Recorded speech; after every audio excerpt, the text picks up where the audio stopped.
JDU का BJP में विलय करने के लिए नीतीश कुमार पर दबाव बनाया जा रहा है। आरजेडी विधायक का बड़ा दावा है। क्या ऐसा कहा जा रहा है?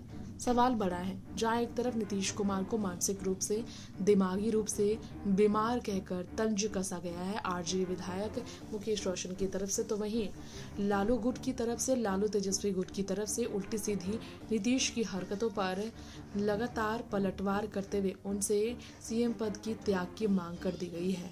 ऐसे में विपक्ष और पक्ष के बीच जुबानी जंग शुरू हो चुका है। बिहार में आगामी विधानसभा चुनाव के मद्देनजर अब नीतीश कुमार पर हमला बोला गया आरजेडी की तरफ से, और नीतीश की मानसिक स्थिति को देखते हुए बीजेपी उन पर दबाव बना रही है, ये कह दिया है आरजेडी ने।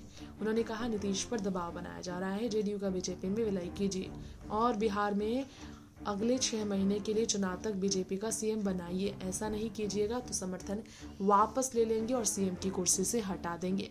यानी कि बीजेपी धमका रही है नीतीश को दबाव बनाकर कि जेडीयू का बीजेपी में विलय करे नीतीश और 6 महीने के लिए चुनाव तक का बीजेपी का सीएम बनाया जाए, तभी समर्थन मिलेगा बीजेपी का जेडीयू को, वरना सीएम की कुर्सी से भी हटा दिया जाएगा। आरजेडी विधायक ने तंज कसते हुए कहा, नीतीश दिमागी रूप से बीमार है, तभी तो उल्टी सीधी हरकत कर रहे हैं। राष्ट्रगान के समय प्रणाम करते हैं तो हंसते हैं, बापू की शहादत दिवस पर दादी बजाते, महिलाओं पर अमर्यादित टिप्पणी करते हैं और विजयदशमी पर तीर धनुष फेंक देते हैं। उनकी इन हरकतों को क्या कहा जाए?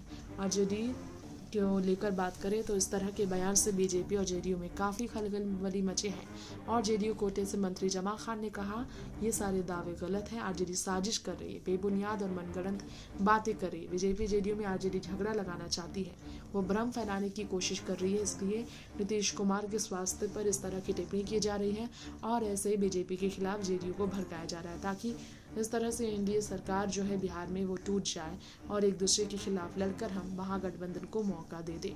नीतीश के नेतृत्व में ही एनडीए विधानसभा चुनाव लड़ेगा। एनडीए एकजुट है। अब बिहार में सरकार की ओर से ये भी बयान आया।